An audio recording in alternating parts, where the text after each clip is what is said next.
Righto, let's get cracking.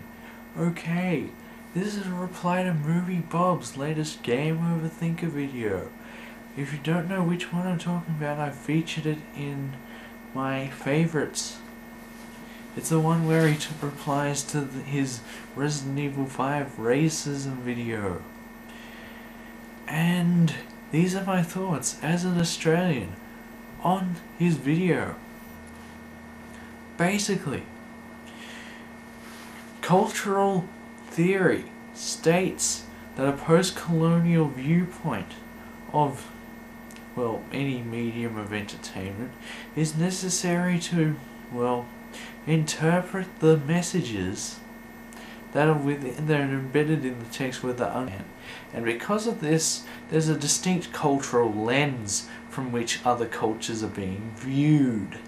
And unfortunately, some of those lenses need repairing.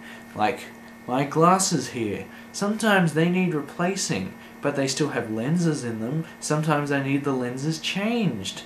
And sometimes the lenses are just fine and just need to be adjusted. In any case, the lenses through which culture is viewed, it can alter what people perceive a different element of culture to one's own.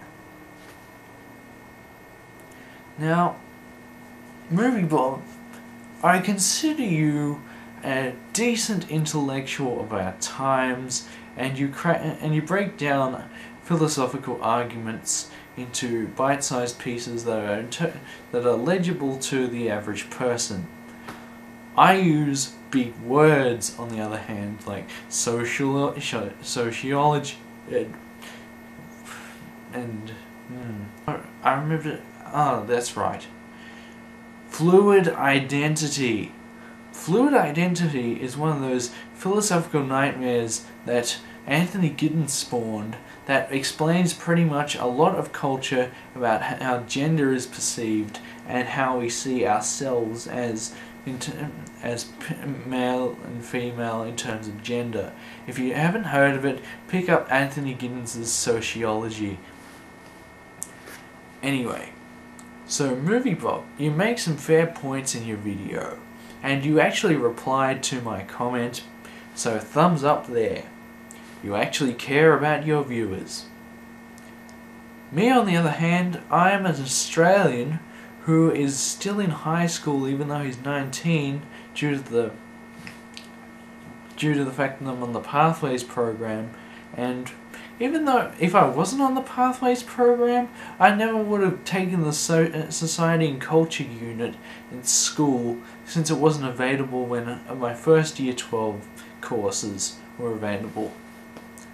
And since then I've been in Sociology to a level that confuses my friends and family. Now, moving on, I guess Resident Evil 5 is problematic. I don't know how racist it is because I haven't played it, since it's not that kind of game. I don't like shooting games very much, and generally they make me dizzy and disorientated, and I don't know really what's going on when I play something like that. So I'll probably never play Resident Evil 5, but not because I think it's racist, because it's just not my kind of game. Now, moving on, I think the issue is that there needs to be a greater discourse between game developers and sociological theorists to make a greater understanding of cultures that are depicted in games. Because games are what young people are into. Young people see video games and they see cultures depicted in video games, and that's the way people are going to perceive that particular culture depicted in a video game in their real life, as MovieBob pointed out. Now, MovieBob, you've done a great service to YouTube by pointing out your viewpoints about these cultural sites of struggle that are going on, both on the internet or consciously. It's to do with the death of the author theory, which not many people know about, because few people read books, and the people who do talk about it generally read books, and YouTube isn't generally a book kind of place unless you're a member of Nerd Fighters like I am. But anyway, and in the games industry. And generally I commend you for your efforts, because you've got both me and other people who've probably not made as many comments as others. Like, I'm not the biggest YouTuber, but I try. I really try. But anyway, it was kind of weird talking about this sort of thing in relation to video games, because video games are something new. It's new and it's different, and it's an industry which hasn't grown for the same period of history that, say, movies or books have. And basically, it's a matter of cultural relativism when you try and interpret a text. In this, it could be a video game, a movie, or a book. And sometimes you find messages by reading into a text that the author did not intend. Unintentional racism. I mean, H.P. Lovecraft was probably an intentional racist, but damn, he's racist. I mean, have you read the Call of Cthulhu? It's pretty damn racist.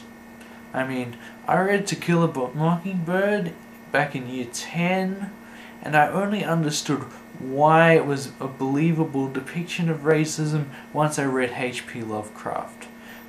If you're reading To Kill a Mockingbird after reading H.P. Lovecraft, it makes more sense. I know that sounds horrible, but it's a fair comparison, because if you compare a racist like H.P. Lovecraft, who pretty much hated everything on a cosmic level, to Harper Lee, who was promoting then you'll notice some distinct depictions of black people.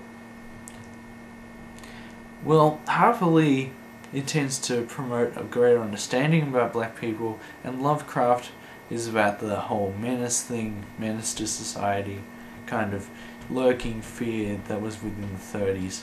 And Resident Evil 5, I haven't played it, but it sounds like one of those games that is harking back to the Lovecraft school of things rather than the Harper Lee school of things.